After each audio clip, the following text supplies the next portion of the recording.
अगर आप अपने बच्चे के लिए एक सेविंग अकाउंट खुलवाने के बारे में सोच रहे हैं तो स्टेट बैंक ऑफ इंडिया में खोले जाने वाली पहला कदम और पहली उड़ान ऐसी दो माइनर सेविंग अकाउंट है जिसके बारे में आप सोच सकते हैं।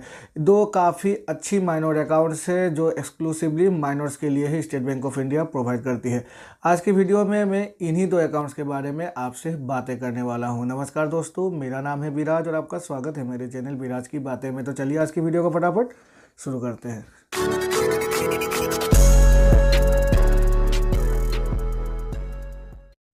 सबसे पहले बातें कर लेते हैं आखिर क्या है स्टेट बैंक ऑफ इंडिया की पहला कदम और पहली उड़ान अकाउंट। एसबीआई की जो पहला कदम अकाउंट है ये एक ऐसा अकाउंट है जिसको हम किसी भी माइनर एज ग्रुप के लिए खुलवा सकते हैं। मतलब जिनकी भी उम्र 18 साल से नीचे है तो उन बच्चों के लिए हम पहला कदम अकाउंट खुलवा सकते हैं। पहला कदम अकाउंट जो खुलवाएंगे तो उस समय बच्चे की जो बर्थ सर्टिफिकेट है वो ले जाना अनिवार्य है। उसके साथ फ़ोटो तो ले जाना ही होगा बच्चे की, लेकिन साथ में गार्जियन की भी केवाईसी देना अनिवार्य है।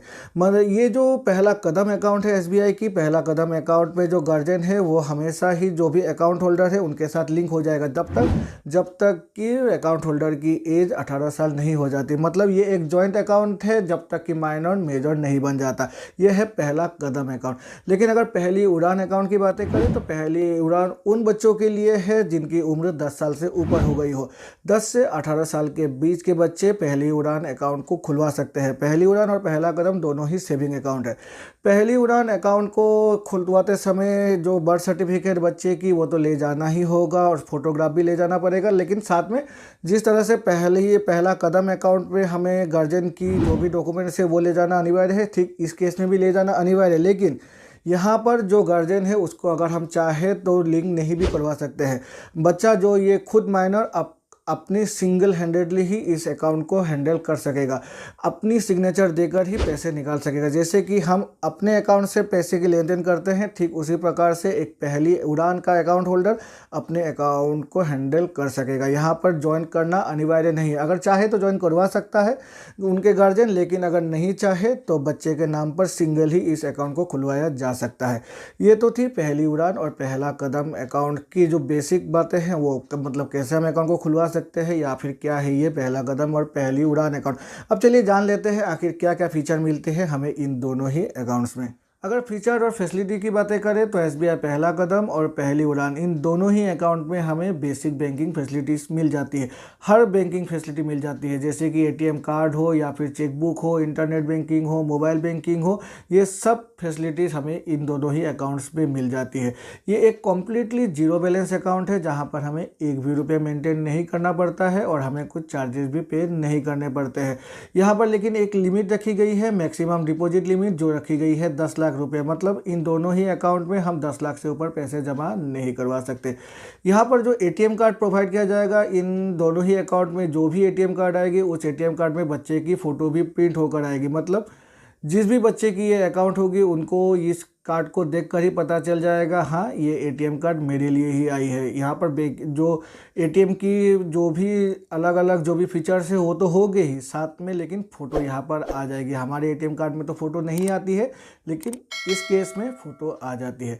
चेकबुक की अगर बातें करें तो चेकबुक दोनों ही अकाउंट में प्रोवाइड किया जाता है, लेकिन जो पहला कदम अकाउंट है इस पहला कदम अकाउंट में जो गार्जियन है उनका भी सिग्नेचर लेना अनिवार्य होता है। उनके सिग्नेचर के बिना पैसे चेकबुक से नहीं निकाला जा सकता। लेकिन जो पहली उड़ान है इस केस में अगर बच्चे को सिग्नेचर करना आता है तो वो अपना सिंगल सिग्नेचर करके ही पैसे निकलवा सकता है। जैसे हम अपने पैसे को निकालते हैं ठीक उसी प्रकार से पैसे निकलवा सकता है।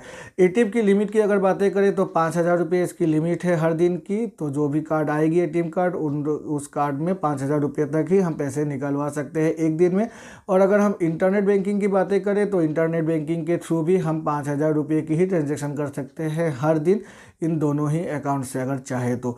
लेकिन मैं इंसिस्ट करूंगा अगर आप पहला कदम और पहली उड़ान अकाउंट को ले रहे हैं तो आप एटीएम और चेकबुक तो लीजिए, लेकिन जो इंटरनेट बैंकिंग फैसिलिटी है उनको देख कर लीजिए, क्योंकि ये माइनर अकाउंट है और यहाँ पर अगर इंटरनेट बैंकिंग फैसिलिटी लेते भी है तो आप सिर्फ अपनी जो व्यूइंग राइट्स है उन्हीं को लीजिएगा, ट्रांजेक्शन राइट मत लीजिएगा। नहीं तो बच्चे की अकाउंट है उस पर कुछ हो सकता है, कुछ गड़बड़ हो सकती है, क्योंकि आजकल फ्रॉड काफ़ी होने लगे हैं थ्रू ऑनलाइन।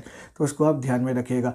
अगर ब्रीफली बातें करें तो यही है एसबीआई की पहली उड़ान और पहला कदम अकाउंट। ये काफ़ी अच्छी दोनों अकाउंट्स है माइनर्स के लिए। अगर आपके घर में एक बच्चे है जिसका एक सेविंग अकाउंट खुलवाना के बारे में आप सोच रहे हैं, तो आप इन दोनों ही अकाउंट को कंसिडर कर सकते हैं। काफ़ी अच्छे अच्छे फीचर है। और एक तो ये स्टेट बैंक ऑफ इंडिया की अकाउंट्स है, जहाँ पर अगर इस अकाउंट को आप खुलवा देंगे अपने माइनर के लिए, तो वो जैसे जैसे बड़ा होते जाएगा यही अकाउंट उसकी परमानेंट अकाउंट के तौर पर चलती रहेगी। 18 साल होने के बाद वो अपना टोटल जो कंप्लीट केवाईसी है उसे देकर इस अकाउंट को मेजर अकाउंट में कन्वर्ट करवा लेगा, और उसके बाद इसी अकाउंट को पूरे जीवन भर वो चला सकता है।